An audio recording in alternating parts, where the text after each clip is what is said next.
नमस्ते। कभी सोचा है कि कुछ लोग कितनी आसानी से अच्छी आदतें बना लेते हैं, जबकि बाकी हम सब बस संघर्ष ही करते रहते हैं। एटॉमिक हैबिट्स इसका एक बड़ा ही हैरान करने वाला जवाब देती है। ये कहती है कि सफलता बड़े बड़े कदमों में नहीं, बल्कि रोज के सिर्फ 1% सुधार में छिपी है। चलिए इसी कमाल के आइडिया को आज समझते हैं। हम सब ने कभी ना कभी तो बड़े बड़े लक्ष्य बनाए ही हैं, है ना? जैसे कि जिम जाना है, कोई नई भाषा सीखनी है या रोज पढ़ना है। पर होता क्या है, कुछ हफ्तों बाद ही सारा जोश ठंडा पड़ जाता है। तो सवाल यह है कि ऐसा होता क्यों है? असल में प्रॉब्लम हमारे लक्ष्यों में नहीं, हमारे तरीके में है। और आज हम इसी गुत्थी को सुलझाने वाले हैं। देखिए, अक्सर हम लोग सफलता को कैसे देखते हैं? किसी एक बड़ी घटना की तरह, कोई एक बहुत बड़ी जीत, या वो कहते हैं ना, रातों रात मिली कामयाबी। लेकिन इस किताब का जो मेन आइडिया है वो इसके ठीक उल्टा है। ये किताब कहती है कि असली टिकने वाला बदलाव किसी एक बड़े मोमेंट से नहीं आता, बल्कि वो तो हजारों छोटे छोटे, इतने छोटे कि दिखाई भी न दे, वैसे रोजमर्रा के फैसलों का नतीजा होता है। जरा ऐसे सोचिए, बड़े बड़े लक्ष्य एक विशाल चट्टान की तरह लग सकते हैं, जिससे देखकर ही लगता है कि इसे पार करना तो नामुमकिन है। लेकिन अगर हम अपना ध्यान उस पूरी चट्टान से हटाकर सिर्फ अपने अगले कदम पर रखें, तो सफर कितना आसान हो जाता है ना? बस यही छोटे लगातार उठाए गए कदम ही असली बदलाव की नींव रखते हैं। तो ठीक है, अगर बड़े कदम काम नहीं करते, तो फिर कितना छोटा कदम काफी है? इसका जवाब आपको सच में हैरान कर देगा। इस पूरी सोच के पीछे एक बहुत ही सरल सा गणित है, जो हमारी सफलता की पूरी परिभाषा को बदल सकता है। सिर्फ 1%। ये सुनने में इतना छोटा लगता है कि इसे नजरअंदाज करना बहुत आसान है। भाई, रोज 1% बेहतर होने से क्या ही फर्क पड़ जाएगा? लेकिन दोस्त, यहीं पर कंपाउंडिंग का असली जादू काम करता है। इसी को कहते हैं कंपाउंडिंग का सिद्धांत। अगर कोई 1 साल तक हर रोज सिर्फ 1% बेहतर होता जाए, तो साल के आखिर में वो 37 गुना बेहतर हो जाएगा। 37 गुना। और इसका उल्टा भी उतना ही सच है। अगर कोई 1% बुरा होता जाए, तो वो लगभग 0 पर पहुंच जाएगा। ये छोटा सा बीज ही समय के साथ एक बहुत बड़ा पेड़ बन जाता है। तो सवाल यह है कि ये 1% सुधार हासिल कैसे किया जाए? अच्छी बात यह है कि इसके लिए एक बहुत ही सिंपल और प्रैक्टिकल फॉर्मूला है। ये 4 नियमों का एक ढांचा है, जो किसी भी अच्छी आदत को बनाने और बुरी आदत को तोड़ने में हमारी मदद कर सकता है। ये 4 नियम एक आदत की पूरी लाइफ साइकिल को कवर करते हैं। मतलब उसका संकेत, इच्छा, प्रतिक्रिया और इनाम। हर नियम एक एक स्टेप को इतना आसान बना देता है कि आदत बनाना लगभग ऑटोमैटिक हो जाता है। चलिए तो फिर पहले नियम से शुरू करते हैं।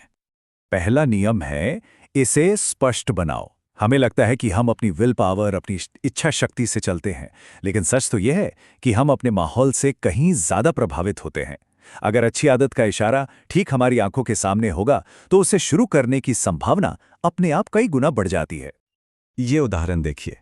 अगर किताब किसी शेल्फ में धूल खा रही है, तो उसे पढ़ने का ख्याल भी नहीं आएगा। सही कहा ना? लेकिन अगर वही किताब टेबल पर खुली रखी हो, तो ये एक साइलेंट इन्विटेशन बन जाती है। मतलब सिर्फ माहौल बदलकर पढ़ने की आदत को कितना आसान बना दिया गया। अच्छा, दूसरा नियम है, इसे आकर्षक बनाओ।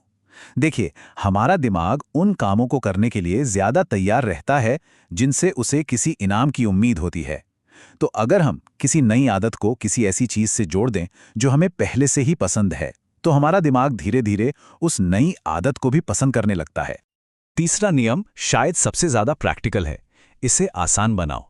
जानते हैं, सबसे मुश्किल काम किसी आदत को बनाए रखना नहीं, बल्कि उसे शुरू करना होता है। तो इस नियम का बस एक ही मकसद है, शुरुआत करने के प्रोसेस को इतना आसान बना दो कि उसे न करने का कोई बहाना ही न बचे। और यहीं पर 2 मिनट का नियम काम आता है। कोई भी नई आदत हो, उसे इतने छोटे रूप में बदलो कि वो 2 मिनट में पूरी हो जाए। जैसे 1 घंटा दौड़ना है के बजाय लक्ष्य रखो, बस दौड़ने वाले जूते पहनना है। एक बार शुरुआत हो गई ना, तो फिर उसे जारी रखना बहुत आसान हो जाता है।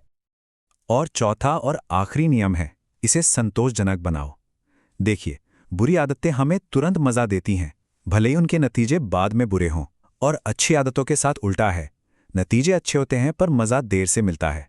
तो ये नियम कहता है कि अच्छी आदत को पूरा करने के ठीक बाद खुद को एक छोटा सा इनाम दो। इससे दिमाग को सिग्नल मिलता है कि ये काम अच्छा है और इसे दोहराना है।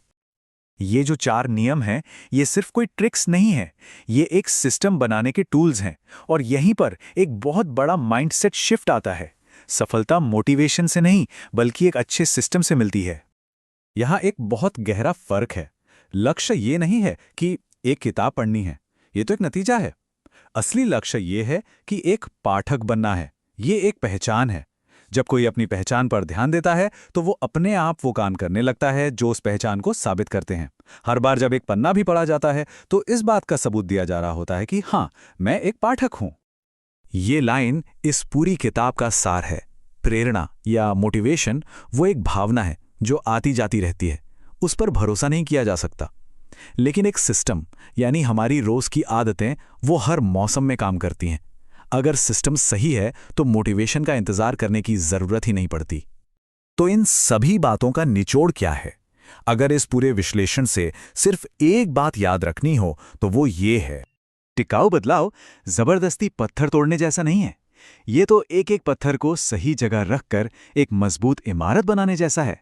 और हर छोटी आदत वही एक पत्थर है जो सफलता की इमारत को खड़ा करती है। तो बस ये याद रखिए, मंजिल तक पहुंचने का रास्ता विशाल छलांगों से नहीं, बल्कि अनगिनत छोटे छोटे कदमों से बनता है। छोटे कदम, बड़ी जीत। और अब ये सवाल हम सबके लिए है। आज वो कौन सा एक छोटा सा, बस 1% का सुधार है जिसे अभी इसी वक्त किया जा सकता है? क्योंकि बड़े से बड़े बदलाव की शुरुआत हमेशा वहीं से होती है।